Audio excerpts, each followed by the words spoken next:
Charis Shalom bien-aimés, c'est un réel plaisir de vous retrouver. Je suis le docteur Désiré Mangouan et nous sommes dans notre émission Tétélestal. Nous avons commencé à parler du concept du bien et du mal que nous retrouvons la deuxième leçon dans le livre l'ABC la famille chrétienne, qui est en vente au centre du Christ, qui est juste en face du lycée de Bonasama. Donc nous avons commencé à parler du concept du bien et du mal et nous avons pris pour illustrer cela, nous avons pris dans le livre l'homme de Dieu parle de l'exemple de Marie et nous avons commencé pendant toutes ces émissions à explorer cet exemple et à voir que Dieu ne nous appelle pas à vivre selon le concept du bien et du mal, parce que c'est un concept qui nous écarte sans nous en rendre compte du but et du plan de Dieu pour nous, parce que nous cherchons à faire le bien. Donc tu peux faire quelque chose qui est bien, mais la chose qui est bien là t'écarte du plan et du but de Dieu pour toi, et tu peux faire quelque chose qui est mal et la chose qui est mal t'écarte du but, parce qu'en fait il ne s'agit pas dans le christianisme du concept du bien et du mal, mais il s'agit du concept de la vie. La vie qui est Christ, et c'est lui qui est l'arbre de vie. C'est ce concept, c'est pas un concept dualiste, c'est un concept, c'est un seul concept, et c'est dans ce concept que nous devons nous retrouver.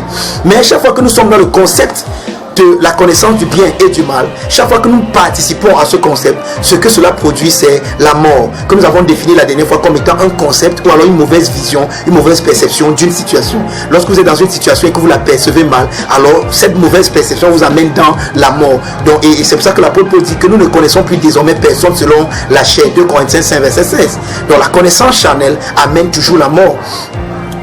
Cela me donne de me souvenir de cette instance dans Matthieu 16 où le Seigneur a mené ses disciples à Césarée de Philippe et leur a posé une question très simple: qui dit-on que je suis, moi le Fils de Dieu? Quelle est la perception que les gens ont de moi, le Fils de Dieu? Et les gens ont dit que les autres disent que tu es Élie, les autres disent que tu es Jean-Baptiste, les autres disent que tu es un prophète qui devait venir. Et vous allez vous rendre compte que ces réponses sont nos réponses exactement charnelles. Pourquoi? Parce que ces gens ont la connaissance qu'ils sont en train de démettre, c'est une connaissance charnelle.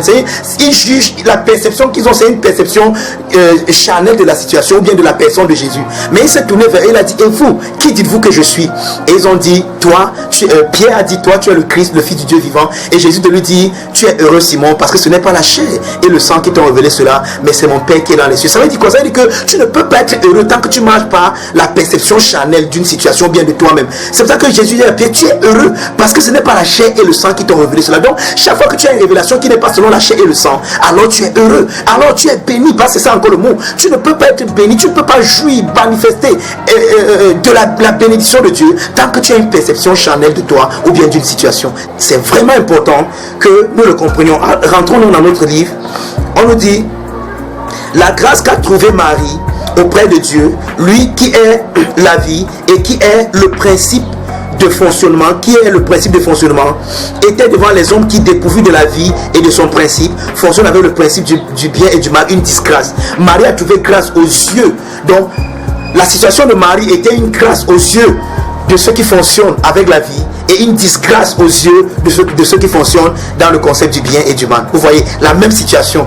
De ce côté, la vie voit une grâce. De ce côté, le concept du bien et du mal qui est la mort voit une disgrâce. Donc ce n'est pas la situation qui est un problème, mais c'est la perception, c'est comment on perçoit la situation qui devient un problème. Et c'est important que nous le remarquions. Exactement comme nous qui avons trouvé grâce aux yeux de Dieu, nous qui l'a accepté en son bien-aimé, nous ayant placés dans la famille des sanctifiés. Cette grâce nous profitera seulement par l'action de l'esprit de vie si nos yeux s'ouvrent à cette réalité qui influencera notre cœur, en imprimant en celui-ci l'intelligence spirituelle, nous rendant à même de nous voir comme Dieu nous voit, de sorte que nous soyons transformés spirituellement pour nous présenter au cosmos comme une représence du Fils bien-aimé du Père. Donc nous avons également trouvé grâce aux yeux de Dieu. Mais vous voyez, parfois cette grâce est vue comme une disgrâce pour certaines personnes. Ah, vraiment, il fait quoi encore dans les choses de Dieu là? Les choses de Dieu, c'est pour les vieux. Un jeune gars comme ça, intelligent, sage, vraiment talentueux, il fait quoi dans les choses de Dieu? Vraiment, il est en train de gâcher sa vie, il est en train de gâcher sa jeunesse. Oui, voilà comment les gens voient. Mais de l'autre côté, il y a des mamans qui sont bénies parce que nous faisons: waouh, un jeune garçon qui sert le Seigneur, gloire à Dieu, vraiment nous bénissons le Seigneur quand nous voyons ce que le Seigneur fait à travers lui. Oui, la même situation, mais les perceptions sont complètement différentes. Maintenant, de quel côté toi te tournes? Ouais, c'est pour ça qu'Ésaïe pose une question: qui a cru en notre rapport? Qui a reconnu le plan de l'Éternel? Qui a cru en notre rapport? C'est ça le problème. Quel est le rapport auquel tu crois de toi? Qu'est-ce que tu crois de toi? Comment est-ce que tu te vois? C'est plus important que... Parce que si tu te vois dans une mauvaise lumière, tu vas penser être ce que tu n'es pas. Et ce que tu penses être là, c'est ça que tu vas vivre. Donc tu vas vivre une identité erronée que tu n'es pas. Tu vas croire être quelque chose que tu n'es pas. Et ce que tu penses que tu es là, c'est ça que tu vas vivre. Pourtant, ce n'est pas ce que tu es. Il y a des gens qui pensent qu'ils sont des voleurs, c'est pour ça que tous les jours ils volent. Il y a des gens qui pensent qu'ils sont des menteurs, c'est pour ça que tous les jours ils mentent. Or, une telle personne, tu ne la délivreras jamais parce que son problème n'est pas l'acte de mentir ou bien l'acte de voler. Mais l'acte sort d'une perception qu'elle a d'elle. Donc, tant que la perception ne change pas, tant qu'elle ne guérit pas à l'intérieur d'elle, l'acte va continuer à se répéter. Pourquoi? Donc le tout n'est pas de dire qu'on ne ment pas, ne vole pas, ne commet pas tel acte. Le problème, ce n'est pas l'acte qu'elle commet. Le problème, c'est la perception qu'elle a. C'est cette perception qui la pousse à agir comme elle agit. Parce qu'elle pense être quelque chose qu'elle n'est pas. Voilà, nous rentrons dans le livre. Il dit, nous profitons de cet espace pour refuter une attitude récurrente dans la famille chrétienne de nos jours, mais qui en réalité ne devrait pas être. Quand une personne reçoit Jésus comme sa seule vie, des frères et sœurs très zélés, mais qui manquent de connaissances, vont l'approcher pour le féliciter en lui disant des choses comme « ça c'est bien, tu as bien fait d'accepter Jésus comme ton sauveur, tu as fait le bon choix, oh du courage mon fils ». Ouais, ça paraît encourageant, mais voici la subtilité, c'est que ces gens laissent croire à ces novices qu'ils viennent d'accomplir un exploit, comme si ce qui s'est passé l'a été par leur propre force. Alors ces derniers vont vouloir continuer à faire des bonnes choses et des bons choix qui résulteront à une catastrophe. En fait, ouais, quand vous avez reçu Christ, ou bien quand vous avez compris que Christ vous a reçu en lui, et qu'en retour vous le recevez comme votre sauveur et Seigneur, ce qui se passe en fait, c'est que vous n'avez rien fait. Parce que Jésus a dit, c'est pas vous qui m'avez choisi, c'est moi qui vous a choisi. Donc en fait, vous avez choisi Christ dans le choix qu'il a fait de vous avant. Donc celui qui a choisi, c'est Christ qui vous a rendu capable de le choisir parce que lui vous a choisi avant. Alors vous n'avez rien fait, le mérite ne vous revient pas. C'est pour ça qu'il y a un passage que j'aime tellement, qui se trouve dans les épîtres de Paul. Il dit, c'est par la grâce que vous êtes sauvés, par le moyen de la foi. Cela ne vient pas de vous, c'est le don, c'est le don de Dieu. Ce n'est point par les œuvres, afin que personne ne se glorifie. Donc, le salut n'est pas par les œuvres, afin que personne ne se glorifie. Donc, on ne peut pas vous apprécier d'être sauvé comme si vous aviez fait quelque chose. Vous n'avez rien fait. Vous êtes entré dans ce que quelqu'un d'autre a fait pour vous. Vous êtes entré dans ce que quelqu'un d'autre a fait de vous. Vous êtes entré dans ce que quelqu'un d'autre a fait en vous. Et continue à pas faire en vous. Donc, il ne s'agit pas de vous, il s'agit de lui du début à la fin. Il s'agit de Christ du début à la fin. Vous en êtes simplement qu'un bénéficiaire. Donc, aucun mérite ne vous revient. Ça peut vous choquer, je sais. Les hommes aiment quand on leur dit que oh oui, c'est parce que j'ai cru que je suis sauvé. Même cette foi est un don. La foi avec laquelle tu as cru se retrouver dans l'évangile que tu as entendu. La foi vient de ce qu'on entend vient du message de Christ. Donc c'est le message de Christ qui a porté la foi, qui est amené dans ton cœur. Donc la foi même avec laquelle tu as exercé pour croire, comme tu le dis, n'est pas une œuvre de ta part, c'est un don de Dieu. Donc tu ne peux pas t'inventer du début à la fin. Ça ne dépend pas de toi, ça dépend de celui qui t'a sauvé. Ça dépend de celui qui t'a aimé le premier. Tu ne peux l'aimer que dans son amour pour toi. Tu ne peux l'aimer que parce que lui t'a aimé. C'est parce que tu comprends son amour que tu peux aimer en retour dans l'amour avec lequel il a manifesté avec toi. C'est pour ça que ceux qui ne comprennent pas l'amour de Dieu pour eux ne peuvent pas aimer. Pourquoi? Parce qu'ils ne peuvent pas produire l'amour. Tu ne peux qu'aimer parce que l'amour t'a été tendu. Et quand tu reçois cet amour, en retour tu aimes en retour. Pas par tes propres forces, mais tu redonnes ce que tu as reçu. C'est très important que nous le comprenions également. C'est pour ça que dans le livre, on nous dit, vous n'avez fait aucun bon choix, encore moins une bonne chose. La raison pour laquelle nous disons que vous n'avez fait aucun bon choix, encore moins une bonne chose, est simple. Vous n'avez rien fait. Vous avez été inclus dans ce que quelqu'un d'autre a fait, dans l'œuvre achevée du Christ. Sa foi vous a choisi pour que vous puissiez bénéficier de ce qu'il a fait. Ne pensez pas que vous pouvez faire quoi que ce soit pour améliorer ou pour ajouter à votre salut. Sachez qu'avec Dieu, voici l'équation, et je veux que chacun de nous retenions cette équation. Voici l'équation de la grâce, de la foi, de l'œuvre achevée de Christ. C'est Christ plus rien égale tout. Christ plus rien égale tout. Ça veut dire que vous avez Christ et vous n'ajoutez rien et vous avez tout. C'est très important que nous le comprenions. Voici l'équation dans laquelle nous devons trouver notre domaine de définition. Pour conclure, nous disons que dans cette famille où Dieu est notre Père, nous laissons de côté le principe du bien et du mal pour vivre en union avec le Seigneur Jésus qui exerce l'ascendant dans nos cœurs afin de manifester sans aucun effort sa vie merveilleuse en nous, par nous, comme étant qui nous sommes vraiment. Donc, il ne s'agit pas d'essayer de faire le bien et d'éviter le mal, mais il s'agit plutôt de laisser celui qui est la vie et qui est venu vivre en vous, manifester sa vie en vous. Et vous allez faire des actes qui sont plus que bien, qui sont au-dessus du bien et au-dessus du mal. C'est-à-dire que ce que vous faites ne peut même pas, ne peut même pas être comparé, ne peut même pas être comparable avec ce qui est bien ou mal. En fait, quand tu vis, quand tu manifestes Christ qui est la vie, ce que tu fais est au-dessus du bien et au-dessus du mal. En fait, tu ne tiens même plus compte de ce concept. Il est complètement dépassé. Tu es dans la vie, frère. Tu vis.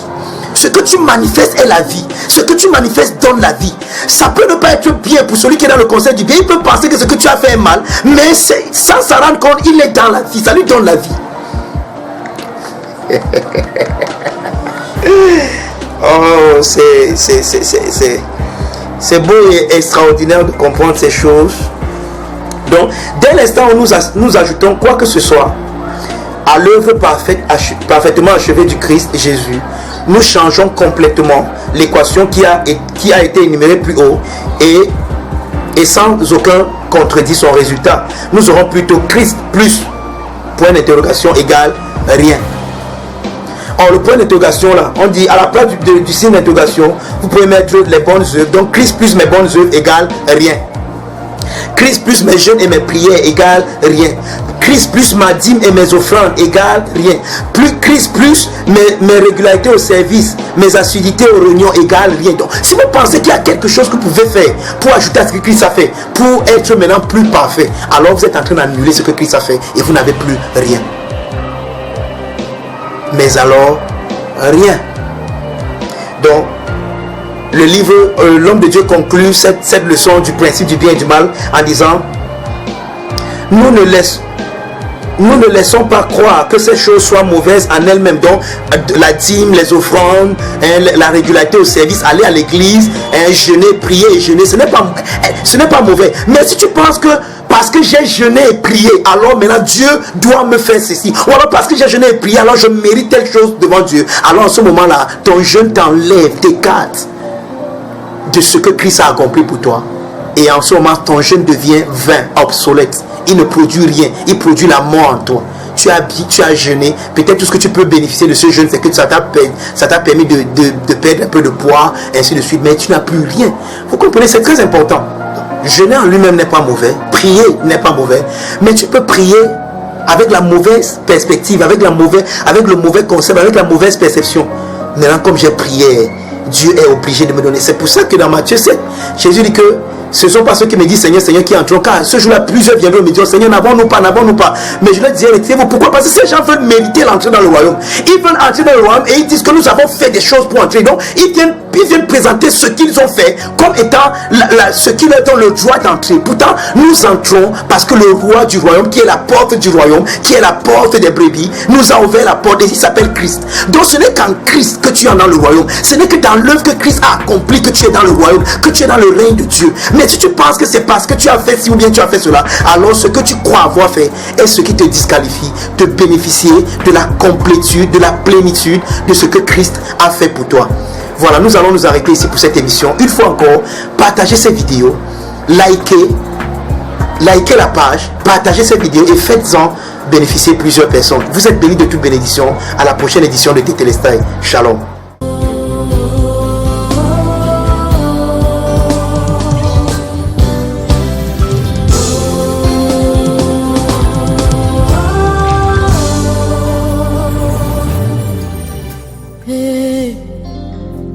Mon meilleur ami, mon ami de tout le temps, toujours prêt à me consoler. Yahweh, mon meilleur ami, moninga nanga ya motema, akutisanga na famia bozambe. Na betelo lisolo ya camarade nangai azalaka lisusu camarade te akoma na ye fa